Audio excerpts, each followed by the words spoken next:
നിങ്ങൾ ആരെങ്കിലും ഒരു കാര്യം ശ്രദ്ധിച്ചണോ എന്ന് എനിക്കറിയില്ല കേട്ടോ.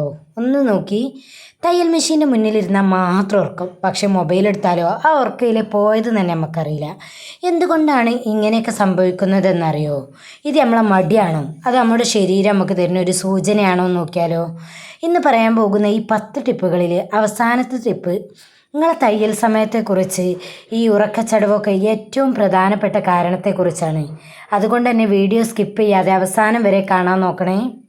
ഇങ്ങനെ നിങ്ങൾക്ക് ഉറക്കം വരുന്നുണ്ടെങ്കിൽ ഇത് നിങ്ങളെ മാത്രം പ്രശ്നമല്ല, തയ്യൽ ജോലി ചെയ്യുന്ന ഭൂരിഭാഗം വീട്ടമ്മമാരും നേരിടുന്ന ഏറ്റവും വലിയൊരു പ്രശ്നം തന്നെയാണിത്, ഞാനടക്കം. അപ്പോൾ നമ്മൾ ഒരു സബ്സ്ക്രൈബറായിട്ടുള്ള ലതാ രാജേഷ് എന്നൊരു സബ്സ്ക്രൈബർ ചോദിച്ച വളരെ പ്രധാനപ്പെട്ട ഈ ഒരു ചോദ്യത്തിനുള്ള മറുപടി ആയിട്ടാണ് ഞാൻ ഇന്നത്തെ വീഡിയോ കൊണ്ടുവന്നത് കേട്ടോ. തുന്നാനിരിക്കുമ്പോൾ തന്നെ വരുന്ന ഒരു ഉറക്കച്ചടവും മടുപ്പൊക്കെ പൂർണ്ണമായും മാറ്റി ദിവസം മുഴുവൻ വളരെ ഊർജ്ജസ്വലതയോടെ നമുക്ക് തയ്ക്കാൻ സഹായിക്കുന്ന 10 അടിപൊളി ടിപ്പുകളാണ് ഞങ്ങൾക്കിന്ന് പറഞ്ഞുതരാൻ പോണത്. ഈ പറഞ്ഞുതരാൻ പോണ 10 കാര്യങ്ങളില്ലേ, നിങ്ങളെ ദിനചര്യയിൽ ഉൾപ്പെടുത്തിയാൽ ഉറക്കം മൂടിപ്പോകുമെന്ന് മാത്രമല്ല, തയ്യൽ വേഗത ഇരട്ടിയാക്കാനും നമുക്ക് കഴിയും. അപ്പം ഒന്നാമത്തെ ടിപ്പ് എന്താ നോക്കിയാലോ. ഈ വെളിച്ചവും വായുസഞ്ചാരവും ഒക്കെ കൂട്ടുക എന്നതാണ് ഒന്നാമത്തെ ടിപ്പ് പറയണത് കേട്ടോ. ഈ ചെറിയ വെളിച്ചമുള്ള അല്ലെങ്കിൽ ഇരുണ്ട മുറിയിലൊക്കെ ഇരുന്ന് നമ്മൾ തയ്ക്കുമ്പോണ്ടല്ലോ, നമ്മളെ കണ്ണുകൾക്കൊക്കെ പെട്ടെന്ന് ക്ഷീണം വരും. കണ്ണുകൾ ക്ഷീണം വരുമ്പം നമ്മളെ തലച്ചോറ് എന്താ കരുതുക അറിയോ, നമ്മൾ ഉറങ്ങാൻ പോകുകയാണ് എന്നുള്ളതാണ്. അതിലൂടെ നമുക്ക് ഉറക്കം തൂങ്ങാൻ തുടങ്ങും. അതുകൊണ്ട് തന്നെ നല്ല വെളിച്ചമുള്ള സ്ഥലത്തോ അല്ലെങ്കിൽ നല്ല മെഷീൻ്റെ തൊട്ടടുത്ത് നല്ലൊരു LED ലൈറ്റോ ഒക്കെ വെച്ച് നമ്മൾ തയ്ക്കാനിരിക്കുക. അതുപോലെ കാറ്റും വായുസഞ്ചാരമൊക്കെ ഉള്ള മുറിയിലായിരിക്കണം നമ്മൾ തയ്ക്കാതിരിക്കണത്. അങ്ങനെ വന്നാൽ നമുക്ക് ഉറക്കം തീരെ വരില്ല. ഈ ഇരുണ്ടിക്കണ മുറിയിൽ, വെളിച്ചമില്ലാത്ത മുറിയിൽ, കർട്ടനൊക്കെ താത്തിട്ടിട്ടുള്ള മുറിയിലാവുമ്പോൾ നമുക്ക് ഇരുട്ടാണ് ആ മുറിയുടെ അവസ്ഥ. അത് നമ്മളെ തലച്ചോർക്ക് ആ ഇരുട്ടാണ് എന്നുള്ളത് പോയാൽ തന്നെ നമുക്കവിടെ ഉറക്കം തൂങ്ങാൻ തുടങ്ങും. ഇനി രണ്ടാമത്തെ ടിപ്പ് നോക്കിയാലോ. തയ്യൽ മെഷീൻ്റെ മുന്നിൽ ഇരിക്കുമ്പം നമ്മൾ പോസ്റ്റർ റെഡിയാക്കുക. അതായത് നമ്മൾ ഇരിക്കണത് നല്ല സ്ട്രെയിറ്റിൽ ഇരിക്കുക. വളരെ കുഞ്ഞൊക്കെ ഇരുന്ന് അല്ലെങ്കിൽ മെഷീനിലേക്കൊക്കെ ചാഞ്ഞിരുന്ന് തയ്ക്കുമ്പം ശരീരത്തിൽ ഓക്സിജൻ പ്രവാഹം നമുക്ക് കുറഞ്ഞു വരും. അപ്പം നമുക്ക് ഉറക്കം വരിക തന്നെ ചെയ്യും. നിവർന്നിരുന്ന് തയ്ക്കാൻ നമ്മളെപ്പോഴും ശ്രദ്ധിക്കണം. നമുക്ക് അനുയോജ്യമായ മുട്ടുള്ളൊരു കസേരയൊക്കെ ഉപയോഗിക്കുക. അത് ഇടയ്ക്ക് പുറകോട്ടൊക്കെ വന്ന് ദീർഘശ്വാസമൊക്കെ എടുത്തിട്ട് നമ്മൾ തലച്ചോറിലേക്കൊക്കെ ഓക്സിജൻ എത്തിക്കുകയും ഉറക്കം മാറ്റുകയൊക്കെ ചെയ്യണം കേട്ടോ. നമ്മൾ ഇടയ്ക്കൊന്ന് സ്ട്രെയിറ്റ് ആയിരിക്കുക. സ്റ്റിച്ച് ചെയ്യണതിൻ്റെ ഇടയിൽ ഒന്ന് ശരീരം ഒന്ന് കാലും കൈയൊക്കെ ഒന്ന് വെറുതെ ഒന്ന് സ്ട്രെച്ച് ചെയ്ത് കൊടുക്കുക. എന്നിട്ടൊന്ന് റെഡിക്കൊന്ന് ഇരിക്കുകയൊക്കെ ചെയ്യുക. അങ്ങനെ ചെയ്യുമ്പോഴും നമുക്ക് ഉറക്കും കാര്യങ്ങളൊക്കെ വരാതെ നല്ല രീതിക്ക് തന്നെ നമുക്ക് സ്റ്റിച്ച് ചെയ്യാൻ കഴിയും. അപ്പോൾ ഈ പുറം വേദന, ഊരവേദന അങ്ങനെയുള്ള കാര്യങ്ങളൊക്കെ ഞാൻ സ്റ്റിച്ച് ചെയ്യാൻ വേണ്ടിയിട്ട് പറഞ്ഞുണ്ടാക്കി വെച്ചേക്കാണ്. കസേല നല്ല സ്ട്രെയിറ്റിൽ, മരത്തിൻ്റെ ഇരിക്കാനും നല്ല പാകത്തിന് കുറച്ച് ഉയരത്തിൽ നല്ല സ്ട്രെയിറ്റായിട്ട് പറഞ്ഞുണ്ടാക്കി വെച്ചേക്കാണ്. അതിൻ്റെ മുന്നേ എനിക്ക് ഭയങ്കര ഷോൾഡർ പെയിനൊക്കെ ഇനി ആ ഒരു കസാല യൂസ് ചെയ്ത ശേഷമാണ് അതൊക്കെ നല്ലൊരു വ്യത്യാസം വന്നത്. കാരണം അത് നമുക്ക് സ്ട്രെയിറ്റായിട്ട് ഇരിക്കാൻ കഴിയും. ഇനി നമുക്ക് മൂന്നാമത്തെ ഒരു ടിപ്പ് നോക്കിയാലോ. ഈ മൂന്നാമത്തെ ടിപ്പ് വരുന്നത് വെള്ളം കുടിക്കുക എന്നൊരു ലളിതമായിട്ടുള്ള സംഗതിയാണ്. പക്ഷേ എല്ലാവർക്കും ഏറ്റവും കൂടുതൽ മടിയുള്ള ഒരു സംഗതി അതാണ്. ആ മെഷീൻ്റെ മുന്നിൽ നിന്ന് നീച്ചോണ്ടേന്ന് കരുതിയിട്ട് ഒരാളും വെള്ളം കുടിച്ചില്ല. ആ സ്റ്റിച്ച് ചെയ്യാതിരിക്കണത് 2 മണിക്കൂറോ 3 മണിക്കൂറാണെങ്കിൽ ആ 3 മണിക്കൂറും മിക്ക ആൾക്കാരും വെള്ളം കുടിക്കാറില്ല. നമ്മളെ ശരീരത്തിൻ്റെ വെള്ളത്തിൻ്റെ അളവ് കുറയുകയാണെങ്കിൽ നമുക്ക് അമിതമായ ക്ഷീണം വരികയും ഉറക്കം വരികയൊക്കെ ചെയ്യും. അപ്പോൾ എപ്പോഴും സ്റ്റിച്ച് ചെയ്യണോടത്ത് ഒരു ബോട്ടിൽ വെള്ളം എപ്പോഴും കൊണ്ടുവയ്ക്കുക. ഇടയ്ക്കിടയ്ക്ക് ഓരോ സിപ്പ് വെള്ളം എടുത്ത് ഇങ്ങനെ കുടിക്കുക. അങ്ങനെ ആകുമ്പോൾ നമുക്കൊരു ഉന്മേഷം ഉണ്ടാവും. അതേപോലെ തന്നെ പെട്ടെന്ന് ഇതിൻ്റെയൊക്കെ ഇടയിൽ ഒന്ന് മുഖത്ത് തണുത്ത വെള്ളം തളിക്കുക. അപ്പോൾ ആ ഉറക്കമൊക്കെ പോയിട്ട് പെട്ടെന്ന് നമുക്ക് ഉന്മേഷം വരാനും ഒക്കെ നമ്മളെ സഹായിക്കണ ഒരേ ഒരു കാര്യമാണ് കേട്ടോ ഈ ഒരു കാര്യം.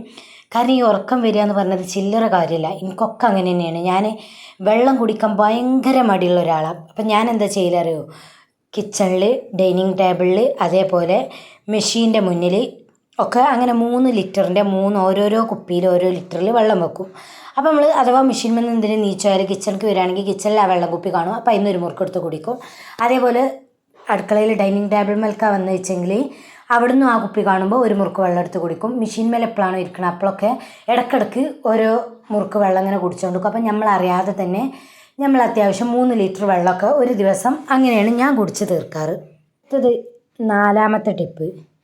നമ്മൾ നല്ല പാട്ടുകളോ അല്ലെങ്കിൽ ഇഷ്ടപ്പെട്ട കാര്യങ്ങളൊക്കെ കേൾക്കാൻ ശ്രമിക്കുക. അതിൻ്റെ ഇടയിൽ ഈ മെഷീൻ്റെ ഒരേ ശബ്ദം മാത്രം കേട്ട് നമ്മൾ തയ്ക്കുമ്പോൾ സ്വാഭാവികമായും ഉറക്കം വരും നമുക്ക്, അത് തീർച്ചയാണ്.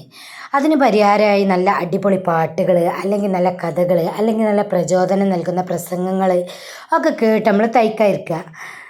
അങ്ങനെ ഇരിക്കുമ്പോൾ നമ്മളെ മനസ്സ് ഈ റേഡിയോയിൽ നമ്മളിട്ട് ഈ ഫോണിലെ പാട്ടുക്കൊക്കെ ശ്രദ്ധ പോകുമ്പോൾ ഉറക്കം നമുക്ക് താനെ പമ്പ കിടക്കും.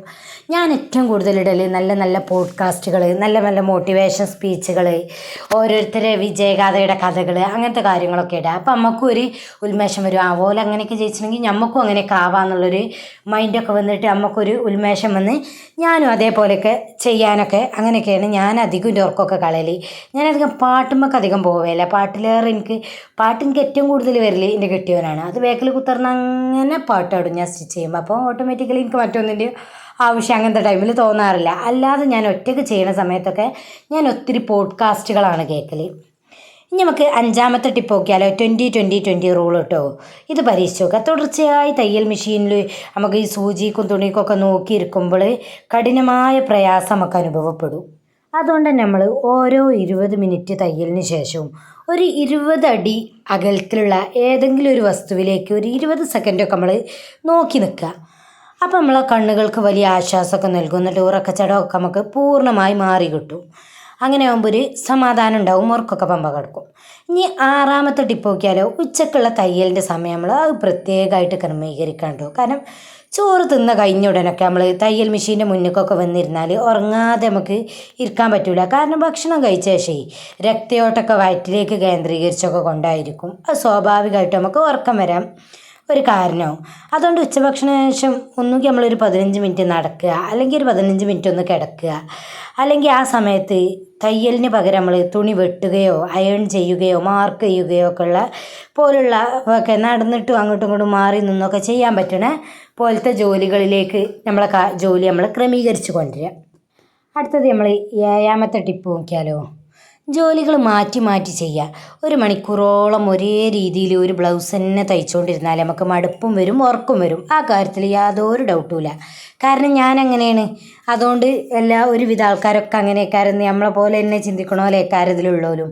അതിന് പകരം കുറച്ച് സമയത്ത് നമ്മൾ സ്റ്റിച്ച് ചെയ്യുക. അത് കഴിഞ്ഞാൽ അടുത്തൊരു 15 മിനിറ്റ് നമ്മൾ വട്ടം വെക്കുകയെ അങ്ങനെ വട്ടം തുന്നുകയെ അങ്ങനെയൊക്കെയുള്ള കാര്യങ്ങൾ ചെയ്യാൻ നോക്കുക. ഇങ്ങനെയൊക്കെ ജോലികൾ മാറ്റി മാറ്റി ചെയ്യുമ്പം നമുക്ക് മനസ്സിന് പുതിയൊരു ഉന്മേഷമൊക്കെ കിട്ടും. ഇനി നമുക്ക് 8ാമത്തെ ടിപ്പ് എത്താൻ നോക്കിയാലോ, ചെറുപാനീയങ്ങളും ലഘുഭക്ഷണങ്ങളൊക്കെ കരുതുക. അങ്ങനെ പറഞ്ഞാൽ ഈ ഉറക്കം കഠിനമായി വരുമ്പോണ്ടല്ലോ ഒരു കപ്പ് കട്ടൻ ചായയോ അല്ലെങ്കിൽ നാരങ്ങ വെള്ളമൊക്കെ കുടിക്കുകയാണെങ്കിൽ നമുക്ക് ഉന്മേഷം തരും. അതേപോലെ തന്നെ തയ്ക്കണേനിടയിൽ നമുക്ക് ഇങ്ങനെ കുറച്ചാൽ ഈത്തപ്പഴം നട്ട്സ് അല്ലെങ്കിൽ ചെറിയ ചെറിയ കഷ്ണങ്ങളാക്കിയ ഫ്രൂട്ട്സുകൾ ഇതൊക്കെ ശരീരത്തിന് പെട്ടെന്ന് ഊർജ്ജം നൽകും. ഞാൻ മിക്ക സമയത്തും ചെയ്യൽ എന്തെങ്കിലും ചെറിയ ചെറിയ കാര്യങ്ങൾ കൊണ്ടുവന്ന് വെച്ചിട്ട് അതിങ്ങനെ കുറച്ചുകൊണ്ട് വെക്കും സ്റ്റിച്ചിങ്ങിനിടയിൽ. അപ്പം പിന്നെ നമുക്ക് ഉറക്കമൊന്നും വരില്ല. ഇനി 9ാമത്തെ ടിപ്പ് നോക്കിയാലോ, തയ്യൽ മുറിയിൽ നമ്മൾ ചെറിയ ചെറിയ വ്യായാമങ്ങളൊക്കെ ചെയ്യാൻ നോക്കുക. കാരണം ഉറക്കം വരുന്നത് പോലെ നമുക്ക് തോന്നുമ്പോണ്ടല്ലോ ഉടനെ ആ തയ്യൽ മെഷീനിൽ നിന്ന് നമ്മൾ എഴുന്നേൽക്കുക. അവിടെ കൈയും കാലും ഒക്കെ ഒന്ന് സ്ട്രെച്ച് ചെയ്ത് മുറികളിലൊക്കെ ഒന്ന് 2 മിനിറ്റ് അങ്ങോട്ടും ഇങ്ങോട്ടൊക്കെ ഒന്ന് വേഗത്തിൽ നടക്കുക. കൈകളൊക്കെ ഉയർത്തി ദീർഘമായിട്ട് നമ്മളൊന്ന് ശ്വാസം എടുക്കുക. ഇത് നമ്മുടെ ശരീരത്തിൽ രക്തയോട്ടം കൂട്ടാനും ഉറക്കം പൂർണ്ണമായി മാറ്റാനൊക്കെ സഹായിക്കുന്ന ഒരു കാര്യമാണ് കേട്ടോ. ഒന്ന് സ്ട്രെച്ച് ചെയ്യുക. അല്ലെങ്കിൽ ആ മെഷീൻമേ ഇരുന്നിട്ട് തന്നെ കാലൊന്ന് അങ്ങോട്ടും ഇങ്ങോട്ടൊക്കെ ഒന്ന് ആട്ടി കൈയൊക്കെ ഒന്ന് മുകളിലോട്ടൊക്കെ ഒന്ന് ഇട്ടി ഒന്നൊക്കെ ഒന്ന് നെളിഞ്ഞ് പിരിഞ്ഞൊക്കെ ഒന്ന് ചെയ്തൊക്കെ ഒന്ന് നീച്ചാൽ നമുക്ക് നല്ലൊരു സുഖം കിട്ടും കേട്ടോ. ഇനി 10ാമത്തതും ഏറ്റവും പ്രധാനപ്പെട്ടമായ ടിപ്പ് നോക്കിയാലോ, രാത്രിയിലെ ഉറക്കം അത് നമ്മൾ ഉറപ്പാക്കണം. ഞാൻ സാധാരണ രാത്രി നന്നായി സ്റ്റിച്ച് ചെയ്ത് ലേറ്റ് നൈറ്റിൽ ഉറങ്ങുന്ന ആളേനി. അതായത് 3 മണി 2 മണി നേരത്തൊക്കെ കിടന്നുറങ്ങുന്ന ആളേനി. എനിക്ക് ശരീരത്തിന് ഭയങ്കര ബുദ്ധിമുട്ടുകളും കാര്യങ്ങളും ഉണ്ടാക്കി. ഇനിയിപ്പം ഞാൻ അതൊക്കെ മാറ്റി വെച്ചിട്ടോ ഈ രാത്രിയിൽ വൈകിപ്പോയി തയ്ക്കുകയും 6 അല്ലെങ്കിൽ 7 മണിക്കൂറൊക്കെ തികച്ച് നമുക്ക് ഉറങ്ങാതിരിക്കുകയൊക്കെ ചെയ്താലേ പകൽ സമയത്ത് എത്ര ശ്രമിച്ചിട്ടും കാര്യമില്ല, നമുക്ക് ഉറക്കം വരും, ഉറക്കം തോന്നും. അതുകൊണ്ട് രാത്രി കൃത്യസമയത്ത് ഉറങ്ങാൻ ശ്രദ്ധിക്കുക. അങ്ങനെ ആകുമ്പോൾ ഉറക്കം ലഭിച്ചാൽ മാത്രമേ നമുക്ക് പകൽ സമയത്ത് നല്ല പോസിറ്റീവ് എനർജിയോട് കൂടി സ്റ്റിച്ച് ചെയ്യാൻ കഴിയുള്ളൂ.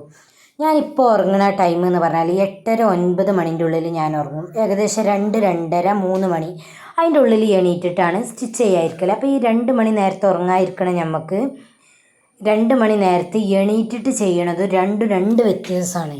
മറ്റേത് ഉറക്കം തൂങ്ങിയോണ്ടേക്കാരം നമ്മൾ സ്റ്റിച്ച് ചെയ്യുക, മറ്റേത് ഉറങ്ങി നീറ്റിട്ടുള്ള ഒരു ഉന്മേഷത്തോട് കൂടിയേക്കാരം സ്റ്റിച്ച് ചെയ്യുക.